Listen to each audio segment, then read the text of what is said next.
Loves Travels, le podcast.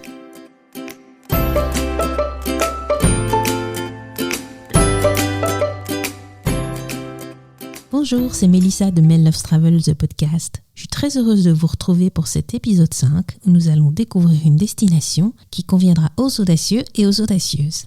Non, nous ne partons pas au bout du monde, mais bien à Charleroi. C'est une des plus jeunes villes de Belgique et son paysage est profondément marqué par les terris et les usines qui ont surgi comme des champignons dès la sortie du centre-ville. Des industries qui ont commencé à péricliter dans les années 70-80 et qui ont plongé Charleroi dans un marasme qui commence seulement à se dissiper. Ironiquement et tendrement surnommée Charlouse par ses habitants, Charleroi a pourtant un atout majeur, elle est tout ce que les autres grandes villes connues de Belgique ne sont pas. Élue la ville la plus laide du monde sur TripAdvisor, Charleroi, non sans mal, se réinvente et je vous invite à me suivre, d'abord à la découverte de son centre-ville, ensuite on met les chaussures de rando pour marcher sur un tronçon de la Boucle Noire et enfin, nous irons parcourir les salles d'un des joyaux culturels de Charleroi, le musée de la photographie. Allez, c'est parti.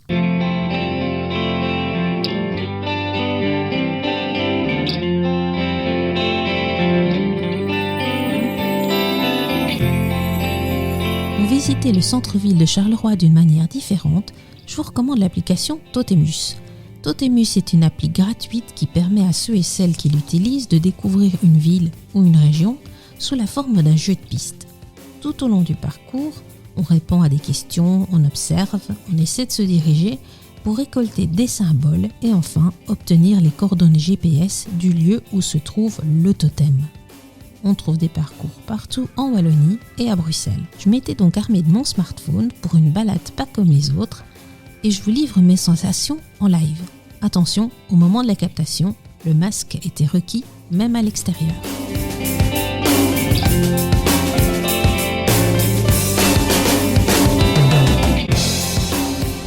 Totemus, ça commence dès la sortie de la gare.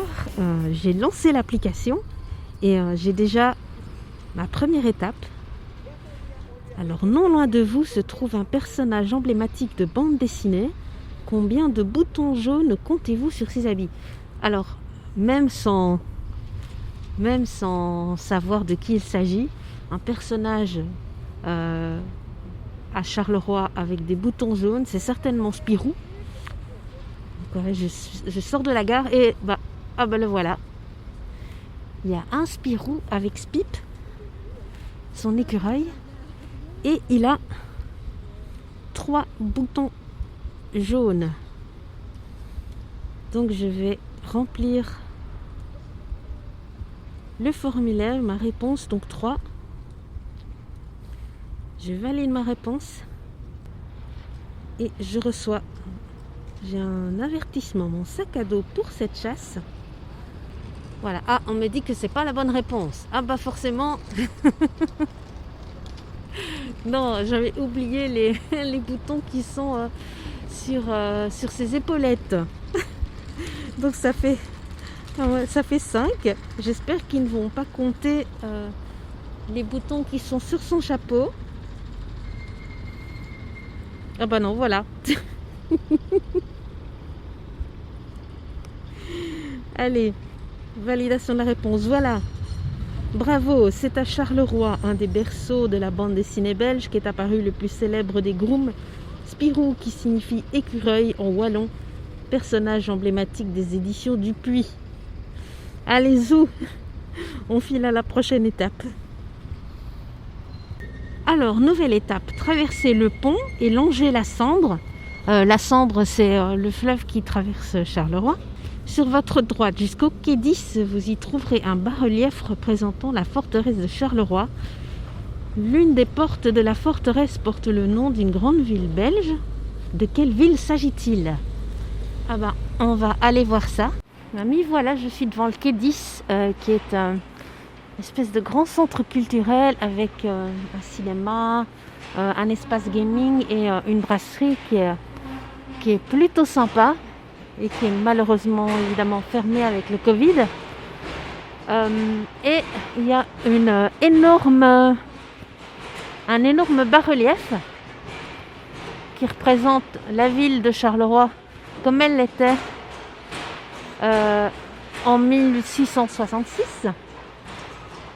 On voit très bien le dessin du fort qui était là à la naissance de Charleroi, puisque cette ville a été construite comme forteresse par les Espagnols. Et la porte qui porte le nom d'une ville, la voilà. Alors je suis rue de Marchienne pour ma prochaine étape et Totémus me renseigne une fresque avec un chat roux. Donc je le vois, il est là juste devant moi. C'est un chat qui a le doigt posé sur les lèvres pour faire chute et qui est assis d'une manière un peu langoureuse.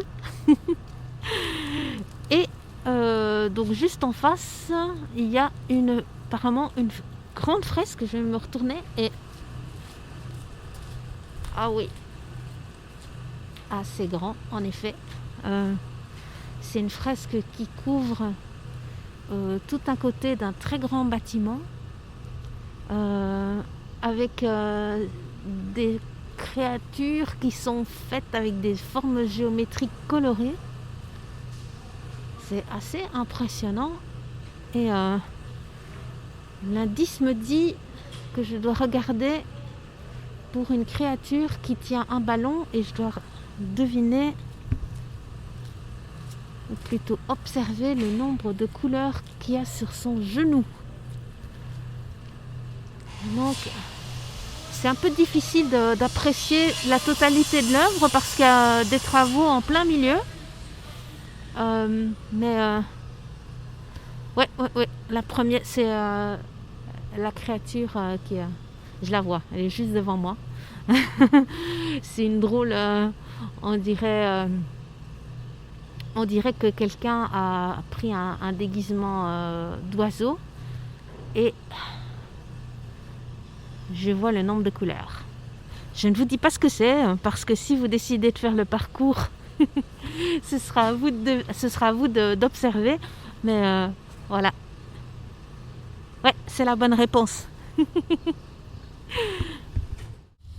Alors me voilà sur la place Charles II, qui est un peu la place historique de Charleroi, puisque c'est plus ou moins autour de cet endroit que Charleroi est né, donc en tant que ville de garnison. Et elle est en travaux, quoi, comme un peu tout. Après la ville basse de Charleroi, donc qui borde les bords de Sambre, c'est au tour de la ville haute, donc qui est surélevée, d'avoir son bain de jouvence, on va dire. Et autour de cette place, donc il y a une forme hexagonale, vu que c'était à l'origine une ville de garnison, un fort. On voit le superbe hôtel de ville qui est art déco avec son beffroi qui domine toute la ville. D'ailleurs, je vous recommande d'y aller, ça vaut vraiment le coup, la vue est magnifique. Et il y a la superbe église Saint-Christophe qui est vraiment très très jolie. Elle a une façade baroque, mais à l'intérieur, par contre, c'est assez nouveau. Et c'est plutôt, à l'intérieur, c'est plutôt art déco, mais d'inspiration byzantine, avec une énorme mosaïque toute dorée, qui est très très belle. Et c'est là où je vais aller pour trouver un peu de calme et faire 2-3 photos, parce qu'il y a du bruit. Alors, ici, je suis dans les Galeries Bernard, qui sont des galeries commerciales des années 50, plus ou moins, je pense, au vu de l'architecture. Et je dois trouver un code QR qui est caché. Ah, mais le truc, c'est qu'il y en a plusieurs. Il y a un code QR d'Escape Room ici. Je pense pas que ce soit ça. Je vais essayer de voir si il n'est pas quelque part d'autre. Où est-il caché? Et voilà. Et maintenant, sur mon totémus apparaît une suite de symboles. Donc au fur et à mesure de mes recherches, j'ai gagné des symboles géométriques. Et maintenant, à l'aide de la grille des symboles que j'ai récoltés, je dois trouver les coordonnées GPS qui mèneront à l'emplacement du totem. Donc, tel Koh-Lanta. Bon, je vais voir comment gérer ça et essayer de trouver les coordonnées GPS de ma destination finale. Mais j'ai une petite idée. Ça y est, j'ai le totem qui est un panda. J'aurais pensé que ce serait un zèbre, le totem, et qui est exactement là où je le pensais. Donc je vais visiter l'endroit final. Évidemment, je ne vais pas vous révéler où c'est, parce que sinon ce serait pas drôle. Mais franchement, c'était une chouette expérience à réaliser. Une manière de découvrir la ville qui est très différente, en même temps très ludique. Je pense que si vous venez avec des enfants, ils vont tout de suite se prendre au jeu, moi-même toute seule. J'ai ressenti mon instinct de compétition et l'amour du jeu. Donc voilà, il est midi passé, je pense. Donc je pense que je vais retourner du côté de la gare de l'Ouest et pour aller manger des frites chez une institution Carolo, Robert Laffritte. Comme vous venez de l'entendre, je me suis bien amusée. Le parcours couvre tout ce que Charleroi peut offrir de mieux. Ville basse, ville haute, street art, architecture, personnages célèbres, bâtiments remarquables et parcs. On se laisse très très vite prendre au jeu et si on ne sait pas que visiter à Charleroi, Totémus est un excellent point de départ. Le seul des avantages de l'application, elle demande à être connectée en permanence. Donc, si vous n'avez pas de connexion data, vous ne pourrez pas jouer.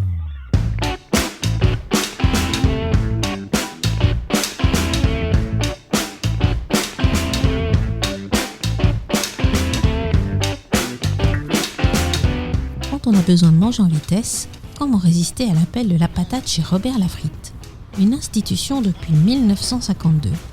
Bien placée à côté de la gare de l'Ouest, Robert en a régalé des Carolos et même s'il n'est plus à la friterie, elle reste dans la famille. Les frites sont fraîches et coupées à la main, alors voilà, reste plus qu'à goûter. Et à mon grand regret, je reste un peu sur ma faim, même si j'ai tout mangé. Le goût y était, mais les frites étaient plutôt molles, sans doute un mauvais batch de pommes de terre. Néanmoins, le service est super sympa. Et le choix des accompagnements tant en viande qu'en sauce est pléthorique. Il faudra que je revienne pour réessayer.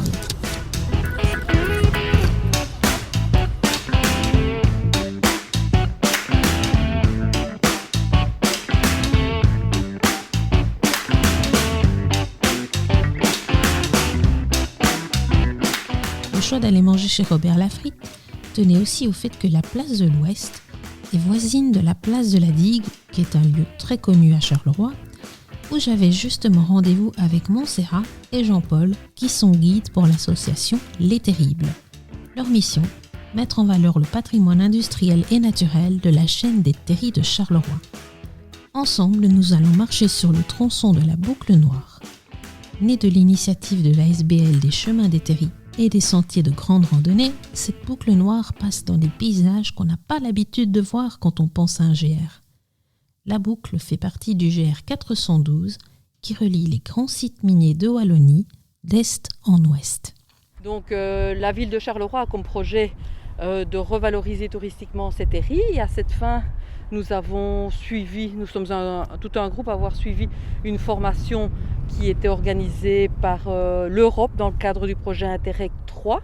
Donc l'objectif était de nous permettre d'asseoir nos connaissances sur les terris du Hainaut et de pouvoir les valoriser. Donc nous sommes un groupe auquel j'appartiens, que nous appelons les Terribles, Terrils-Bleus, et nous organisons des visites guidées sur les terris les plus emblématiques de Charleroi et surtout ceux où il est autorisé de se rendre. fait, il y a eu depuis l'an 2000 à Charleroi pas mal de projets de street art. Et notamment celui de 2007 où un artiste de la région, Adrien Turpio, lui a fait ce trou, a recréé ce trou, ce qu'on appelle la porte d'Adrien, un petit peu en référence au mur d'Adrien qui sépare l'Empire romain de la partie barbare, sauvage, etc. Donc ici, ça marque vraiment ce passage entre la ville et le terri, la campagne, l'industrie. Et donc on va rentrer sur la zone du terri du Pige au travers de cette porte d'Adrien, cette porte créée par Adrien. Et je vois qu'il y a une marque pour un GR. Oui, donc il y a une marque pour un GR qui fait la route des terris, c'est le GR 412.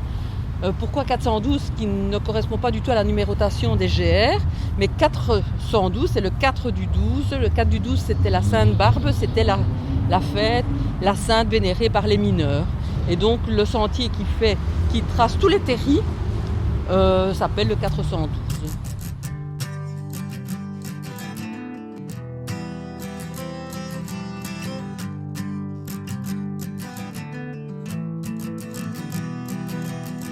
Après avoir contourné le terri, nous marchons le long de Dampremy, ancien village ouvrier où on était soit verrier, soit mineur. Dampremy fait partie de ces endroits oubliés par le déclin de l'industrie.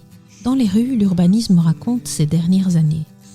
Il y a des petites maisons, celles des ouvriers. On a aussi des bâtisses un peu plus imposantes, celles des ingénieurs des mines, puis carrément un château, celui de Philippe Passlec, directeur gérant du charbonnage de Sacré-Madame. Comme une bulle de luxe dans un paysage urbain qui crie la modestie. En quelques mètres carrés, le système de véritable caste socio-économique est raconté. Si vous êtes curieux, je vous recommande de participer à un safari urbain Charleroi Adventures avec Nicolas Buissard, qui vous en parlera mieux que moi. Je vous recommande fortement, c'est une expérience inoubliable en soi.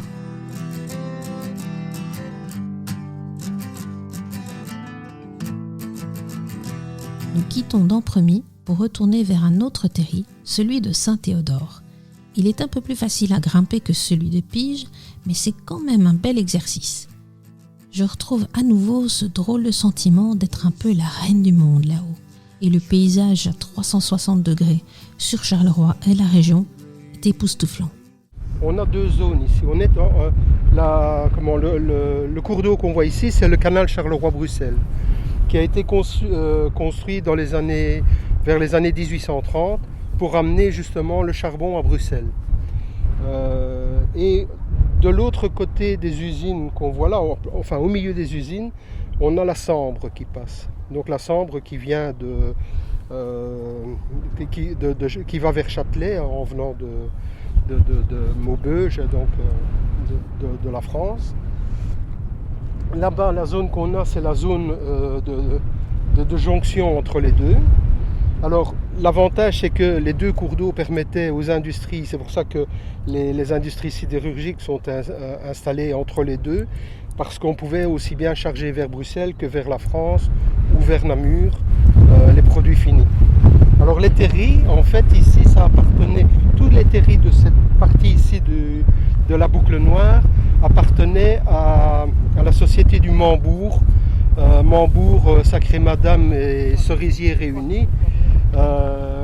Et donc, le long du canal, il y avait des lignes de chemin de fer privées qui amenaient tout le charbon, comme on a vu tout à l'heure en partant de Charleroi, là, à la gare de Dampremy Charbonnage, où là, tout était dispatché vers Bruxelles et vers la France.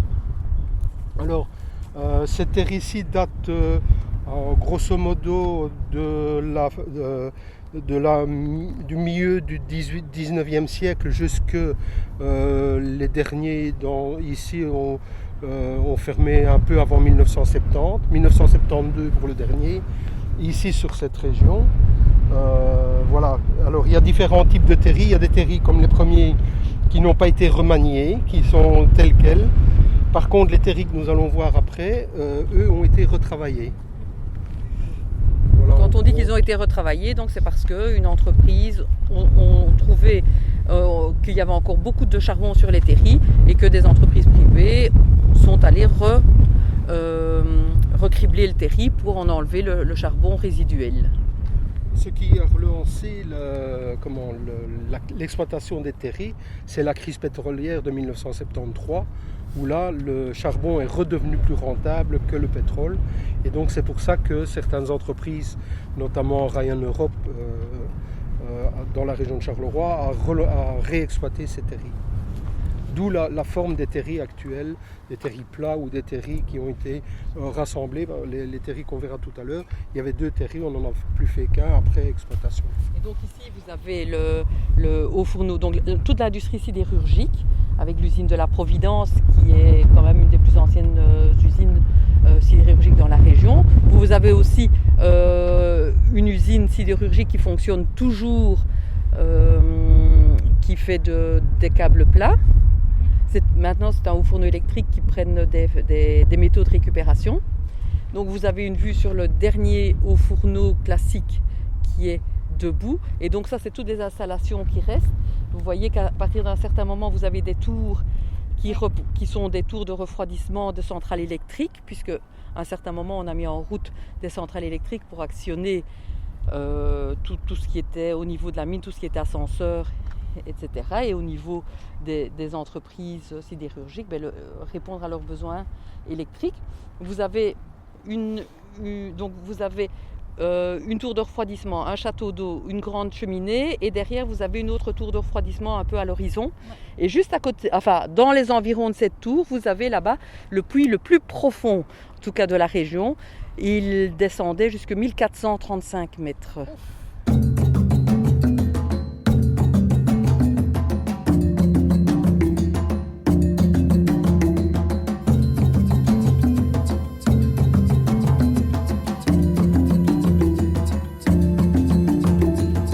Il est déjà plus de 16 heures et il est temps de faire demi-tour. Nous contournons Saint-Théodore avant de reprendre le sentier vers lequel nous sommes passés. La transition se fait en douceur, au fur et à mesure, à travers le bois du terri. On entend le bruit de la circulation. Nous voilà revenus en ville. Le lendemain matin, j'ai rendez-vous au musée de la photographie de Charleroi. Un musée que je connais mais qui fait plaisir à retrouver grâce à ses expositions temporaires. Et à Charleroi, on aime les expos chocs. Il n'y a pas d'ailleurs qu'au musée de la photographie où on aime les expos qui sont un peu controversées. Je vous recommande aussi d'aller au musée BPS 22 qui a souvent des expos temporaires très interpellantes. Escortés par Marie-Jeanne Vanesse, nous allons passer un bon moment à travers l'une des 5 expos temporaires qui se déroulaient pendant mon passage, celle consacrée à Joel Peter Witkin. Un artiste qui n'hésite pas à pousser l'enveloppe et qui n'est pas à mettre sous tous les yeux. Évidemment, à côté des expos temporaires, il y a aussi les expos permanentes. Et dans cet ancien Carmel, la partie originale du bâtiment a été aménagée pour exposer une partie historique de la photographie, des débuts jusqu'à plus ou moins les années 70, tandis que l'extension moderne du musée traite de la photo contemporaine. Mais par thème, plutôt que par ordre chronologique. Mais je vais laisser Marie-Jeanne Vanesse vous expliquer tout ça.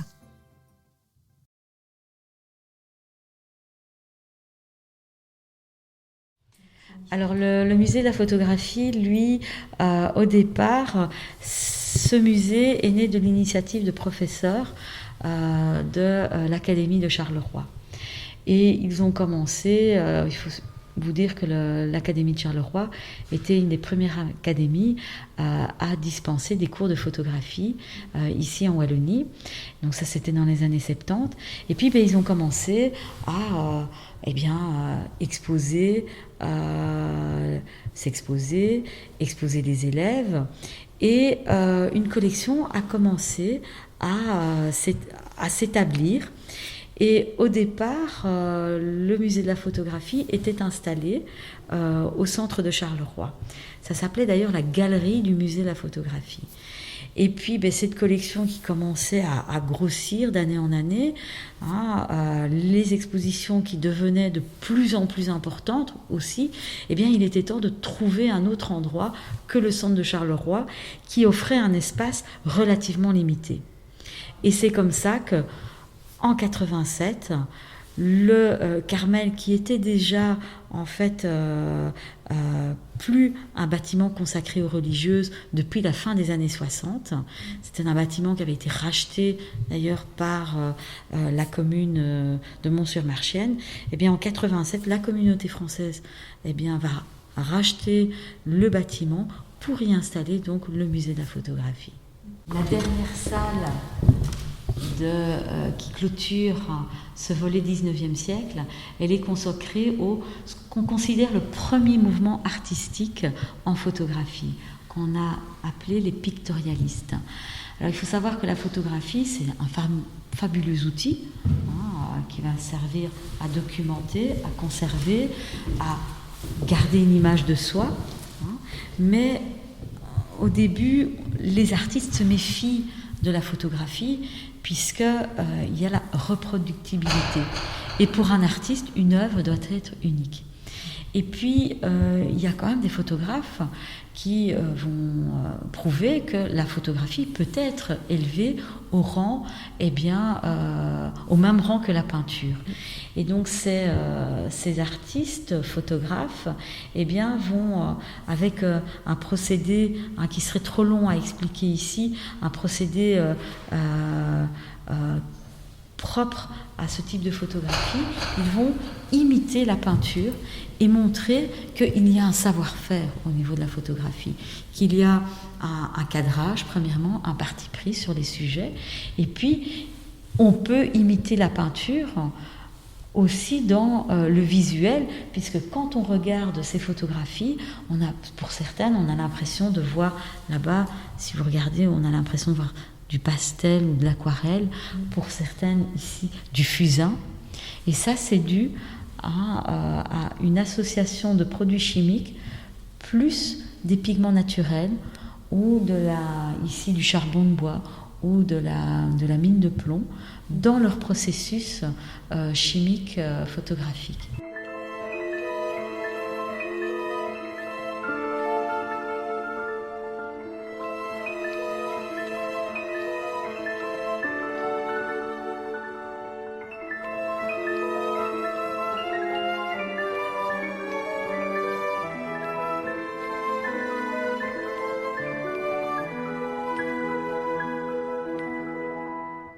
À partir du XXe siècle, on va faire de la photographie pour faire de la photographie.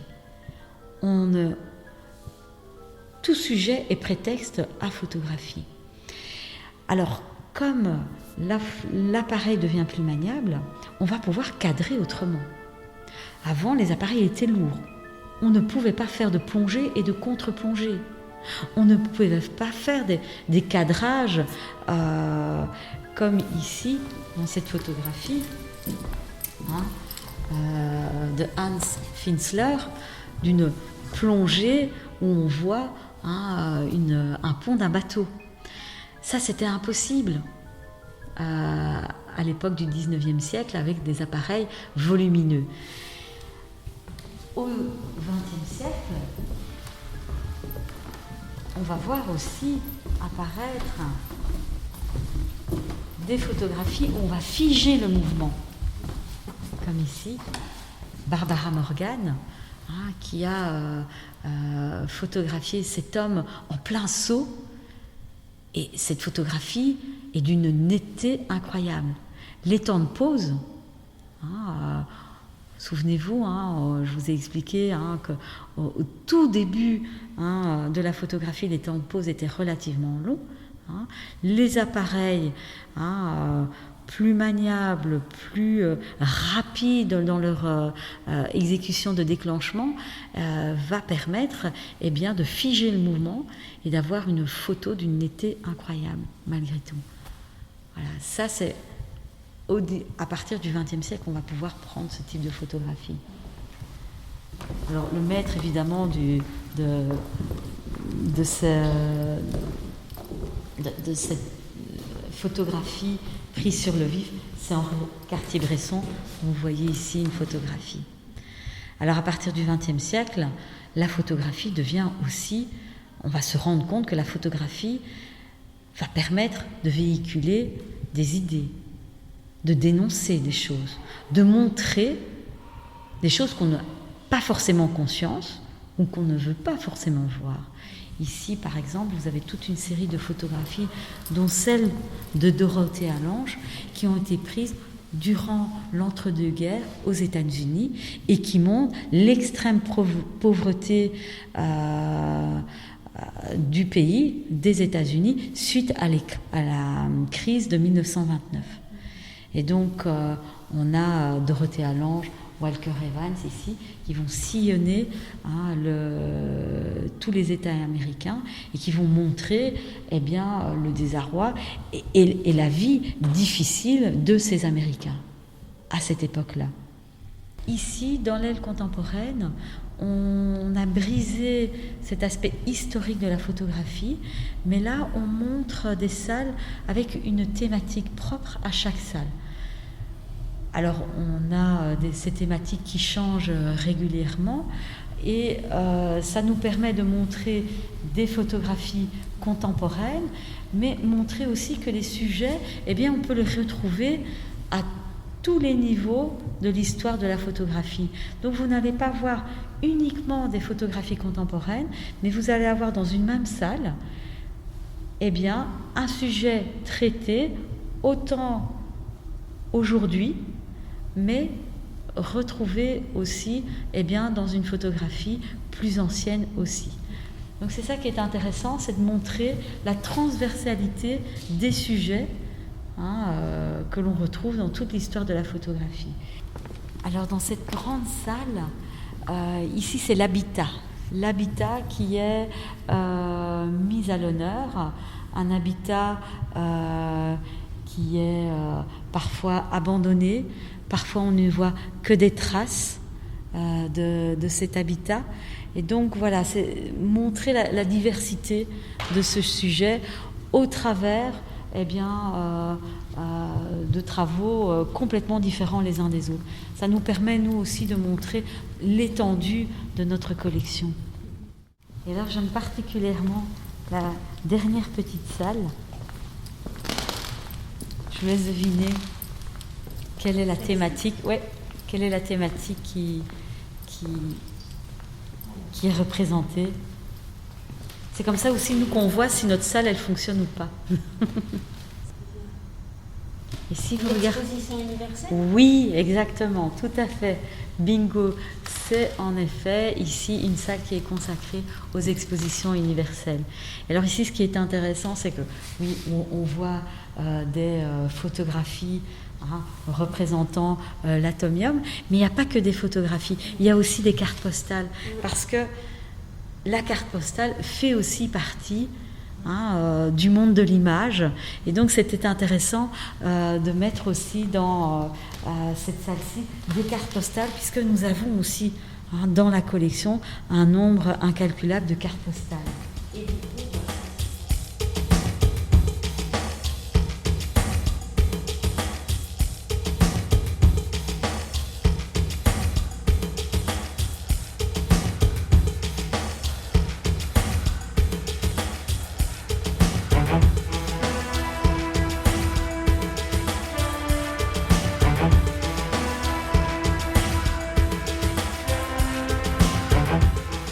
Vous l'aurez compris, Charleroi n'est pas une ville comme les autres.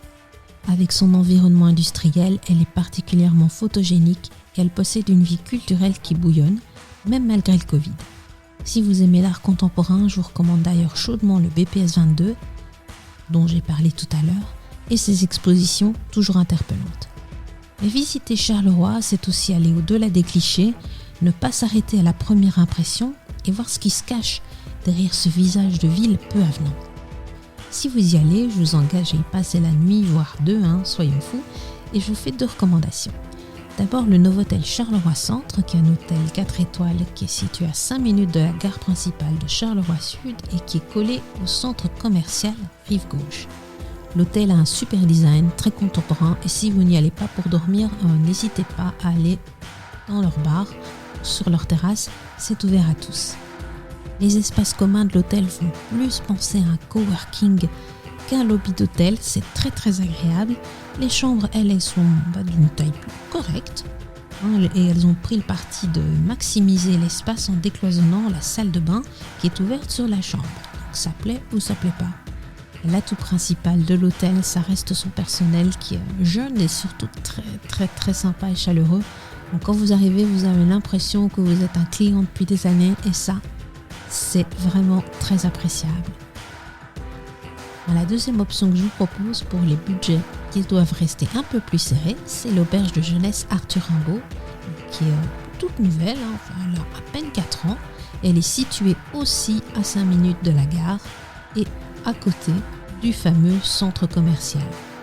Côté déco, on est dans le sobre, avec du béton ciré, beaucoup de blanc, des lignes épurées, des rappels industriels avec des tuyaux apparents, des chaises en fer et des touches de couleur rapportées par la décoration, des coussins, des canapés, etc.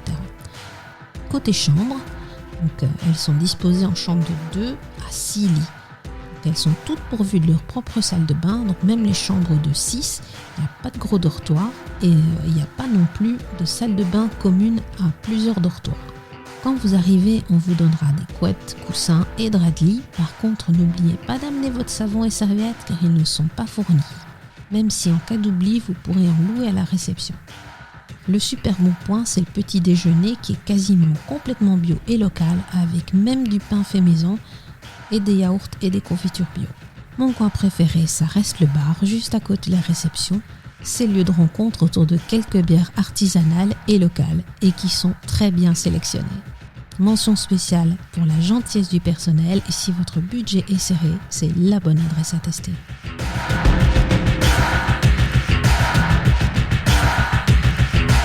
Cette escapade Carolo a été réalisée en collaboration avec Visite Charleroi CM Tourisme, que je remercie pour leur accueil. On va tout doucement quitter Charleroi, cet épisode se termine. Si vous l'avez aimé, n'hésitez pas à le commenter, à le partager, à m'envoyer des messages pour me dire ce qui vous a plu ou ce qui vous a pas plu. Comme je vous le dis à chaque épisode, pour moi c'est très très important pour que je puisse encore améliorer les nouveaux épisodes. Pour la prochaine escapade, nous allons quitter la Belgique. Et oui, pour le prochain épisode, nous allons quitter la Belgique. Il fallait bien que ça arrive un jour. Et nous allons justement nous retrouver au grand air. En attendant, je vous embrasse et on se retrouve dans le prochain épisode. Ciao!